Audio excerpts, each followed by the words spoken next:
Welcome back to DIY Willy. In this episode, we're working on the Frontier.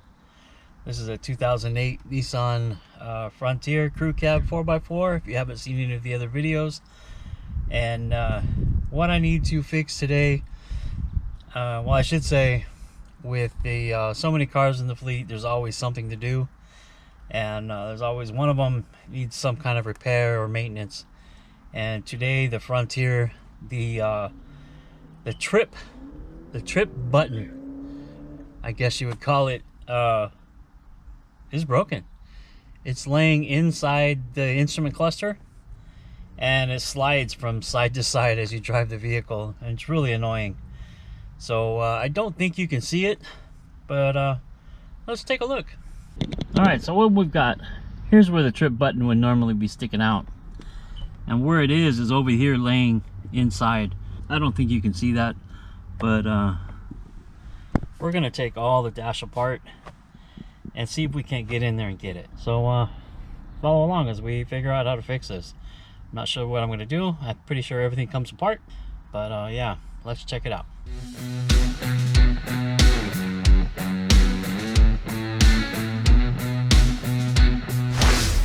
So getting this panel off the bottom, there's a couple of things you got to get out of the way. Now I have the pedal commander over here, so I had to unclip it from its bracket and get it down. You've got a screw over here on the bottom, and if you remove the sill panel here, now my little clips came off, so I'm gonna have to take each one of these little clips out so I can put it back in the panel. You take this sill panel off, and then this is stuck in, this panel sticks in like this. You pull it out, and there's a screw right there. Now so far I've got two, and I should be able to pull this panel off now, like so, and expose the wires. And so I'm gonna get it finished pulling it off, and I'll get back to you when I'm at the next step. So we're kind of figuring this out together. I've never done this on this truck before. So you've got another screw here, you've got another screw on this side right below the ignition, and up underneath here there's another screw hidden back behind the panel. Kind of hard to see, but it's back there, right there where my finger's pointing. All right, so one of the things you got to do is you got to take off the ignition ring around the key. Now when I pulled on it, it just kind of popped off, so it looks like it snaps onto the lock cylinder. I'm just gonna place it out of the way right here, and we're gonna pull on the plastic. Wish me luck. Oh yeah, see, just kind of comes up all nice, and we're gonna have to wiggle it out of here. This is where it gets to be difficult, so let me wiggle it out, and then we'll talk about what I did to get it off. Okay, so the easiest thing I found was just to push this in like this and get it on the outside of the trim piece, and then it pretty much just kind of lifted out. Once I cleared over the ignition key right here, the hole, once I pulled that out a little bit, it just kind of lifted out. Oh, there we go. That's what we're trying to get to. So yeah, I'm not quite sure how to get the plastic off, but I see 4 more screws holding the cluster on, and then we'll go ahead and pull this out. I hear that these are replaceable, so it must have clips to lock it in somewhere.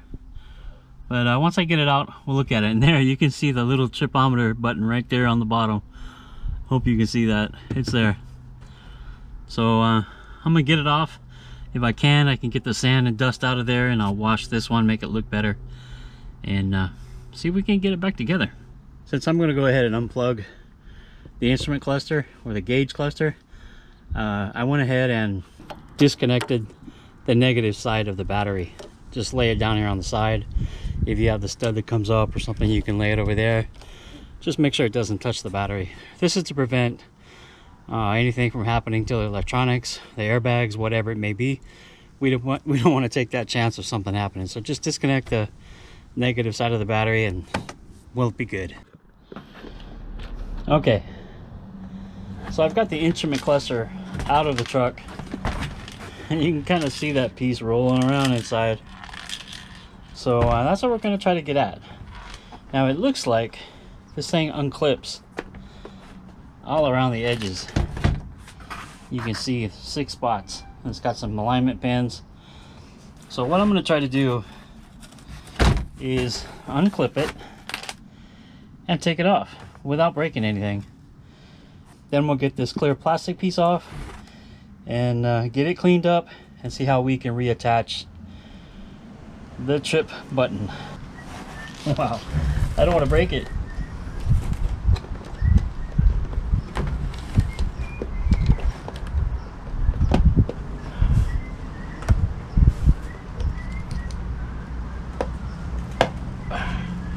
Okay, I lightly lifted and pushed at the same time. That came over there, and I did 2 of them first, and then I did the last one, and that helped the middle one to come.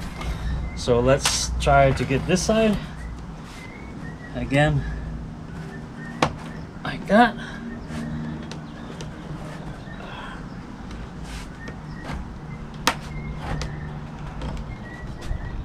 There we go.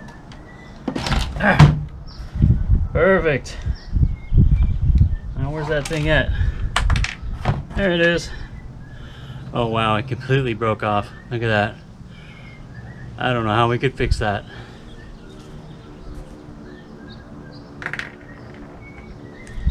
I wonder if you can buy a new one. You know, I may have to come up with some neat little trick on how to glue that back together. Maybe I'll get to try my hand at plastic welding or something. I'll have to see. Figure something out. Because that's one piece. Wow. I'll have to figure something out. Now this, I hear you can buy new ones. I'm not sure if that's true or not, but we're going to try to clean this one up. There's nothing really wrong with it. And I might go take a minute and look online and see if I can find this before I go and try to glue it or mend it in some way, shape or form. So right now, let me go figure out what I can do to fix that button, since that was the whole thing. And since it's not only a push button, but it's also got a twist. I'm not really sure why it twists. I don't remember why, but it twists for some reason. And I've got to make it strong enough to twist and push. So I'll get back to you when I figure that out. Alright, I'll be back. Okay, so I found some glue. It's kind of old. I don't know if it's going to work that well. It's one of those as seen on TV things that's got the glue and then the ultraviolet light that hardens the glue. I'm going to try to glue it with that. I'm going to try to put it together and glue it with that. And then first I'm going to put a piece of heat shrink over it. Then I'll glue it. Once it sets, then I'll pull the heat shrink over and I'll try to heat it up. Alright, so here's what I ended up doing. I did use my super glue, and then I covered it with some heat shrink. Did the shrinking thing, you know. And then it was too large to fit through the hole. So I hit it up with a 530 or 5/64 drill bit. And that was enough to make room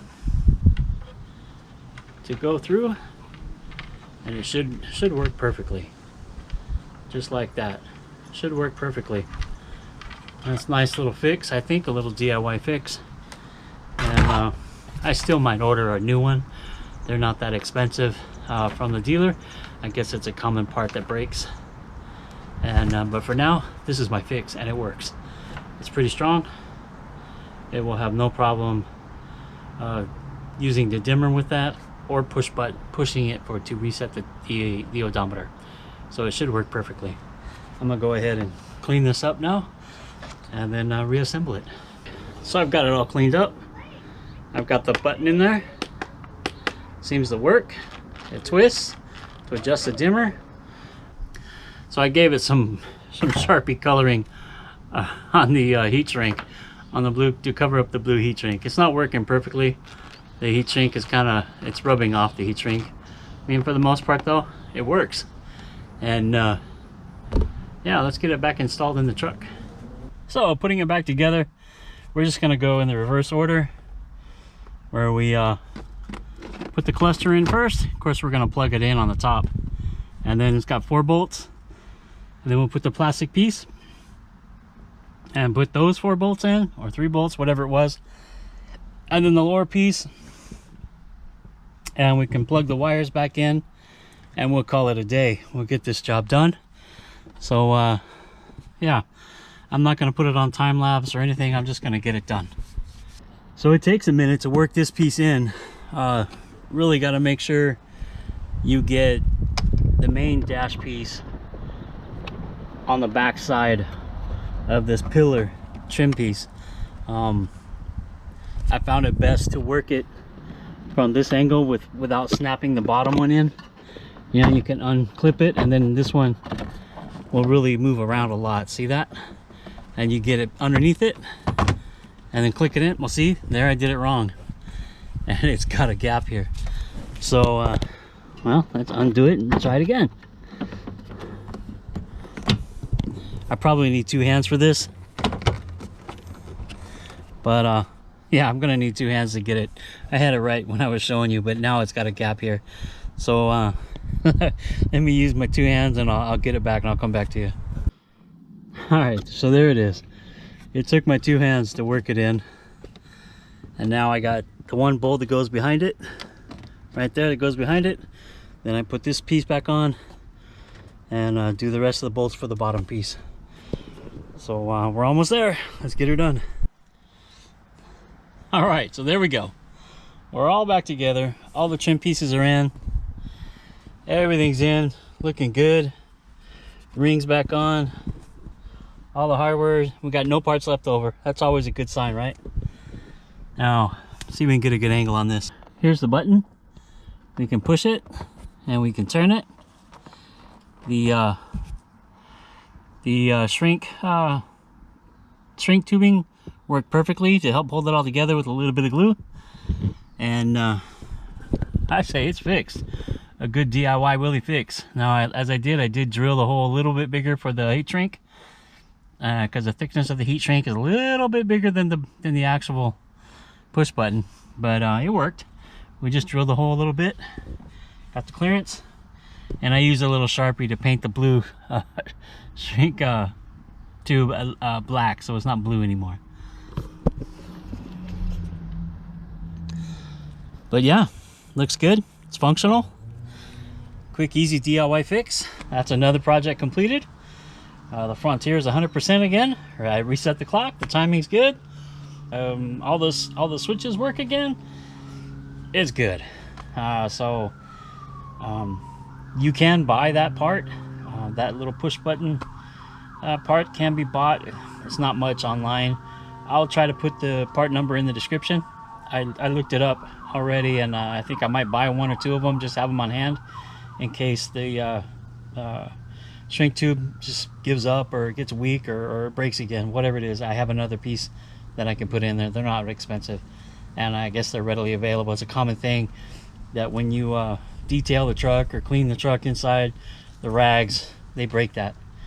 So yeah, it was a good project, very easy, and I'll catch you next time. So see you later.